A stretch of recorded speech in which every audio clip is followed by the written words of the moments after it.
Welcome back. Today we have a 2012 Moomba in the garage. We're going to do a winterize, oil change, transmission fluid change, as well as V-drive.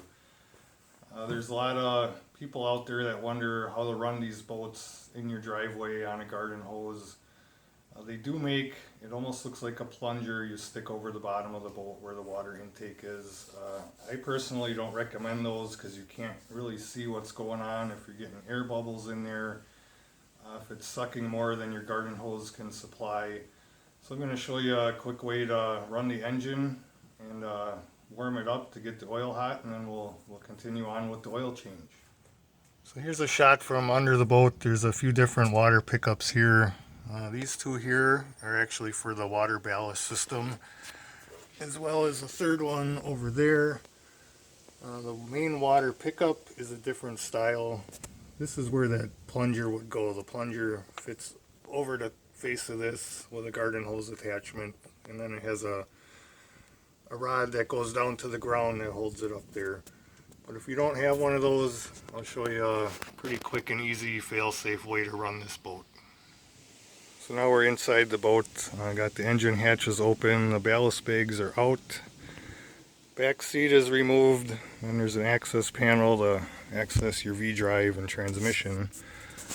But what we're after is right here. If you follow this hose down, bear with me here. Right there is the main water pickup from under the boat.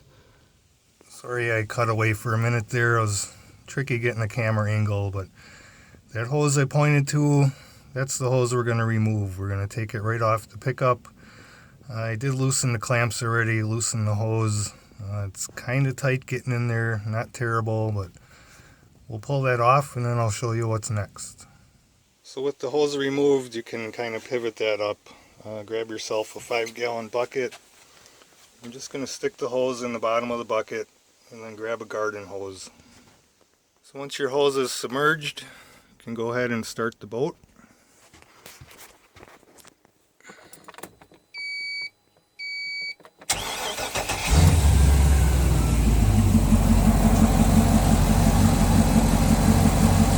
Sucking water directly out of the bucket, just like you're in a lake.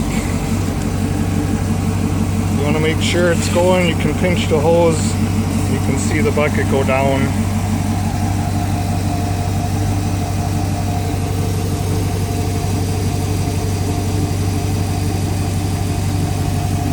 So one thing you don't want to do is walk away in case it does suck more than your hose can supply. You want to make sure that the pickup stays fully submerged the entire time. So we're going to run this probably 10 minutes, let the oil heat up, and then we'll move on to the oil change.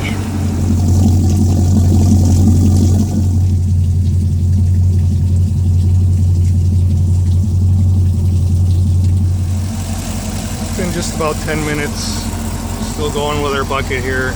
You can see it's sucking the water up just a little faster than the hose can supply it.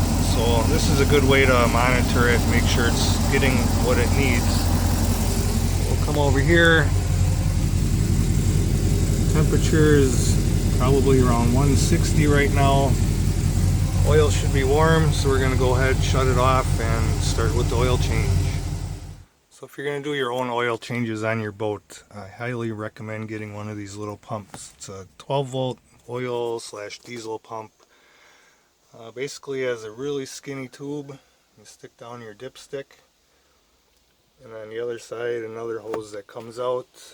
I just like to pump it into one of these, and then once it gets almost full I can dump it in the empty oil jugs that I have laying around and get rid of it.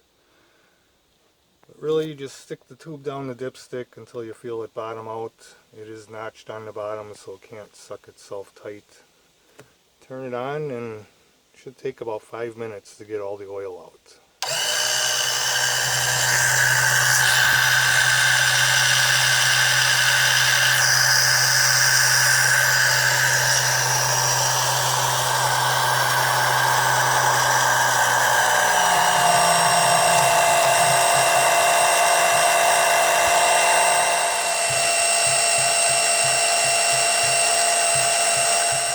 pump was going, I went ahead and changed the filter. I didn't film that part, pretty self-explanatory, but unscrew the old one, make sure the gasket's on the filter and not stuck up underneath the housing.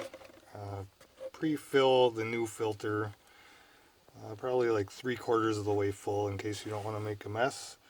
And screw it on, but only hand tight. And no need for a filter wrench and get it super tight, just snug it up to where it won't leak. So now that that's all done, take the oil cap off and we'll fill this thing back up with oil, run it again, check the oil pressure, check the oil level, and then go on to the winterization. There's a lot of arguments to be made about what oil to use. My standard go-to is a 1540 heavy duty. Marine engines do have to work quite a bit harder than your typical car engine, so you need a little heavier weight oil. This is an Inmar 5.7 liter. It does call for 1540. So, best of my knowledge, what I can find online is it takes anywhere from 5 to 6 quarts with the oil filter full. So I did fill the oil filter before I put it back on. We're going to start with about 5 quarts, so 1 jug plus a little more. Check the level on the dipstick and then fire it up again. Not sure how this will show up on the camera, but I got my 5 quarts in, check the level, it's right on full. I am going to start it again, make sure the filter ain't leaking. I'm guessing the oil level will go down a little bit because the filter wasn't all the way full. So we'll run it for a minute, check the level again, top it off if needed, and then we're done with the oil change. So I started the boat again using the bucket, check the oil pressure, that looks good. We'll come back here, make sure the filter ain't leaking. If you do end up putting a double gasket on there, it will be spraying everywhere. It's very important to check for your other gasket when you take the old one off. We'll let it run for a minute, check it again, and move along. So now that we have the oil done, I did say we're doing the V-drive and transmission.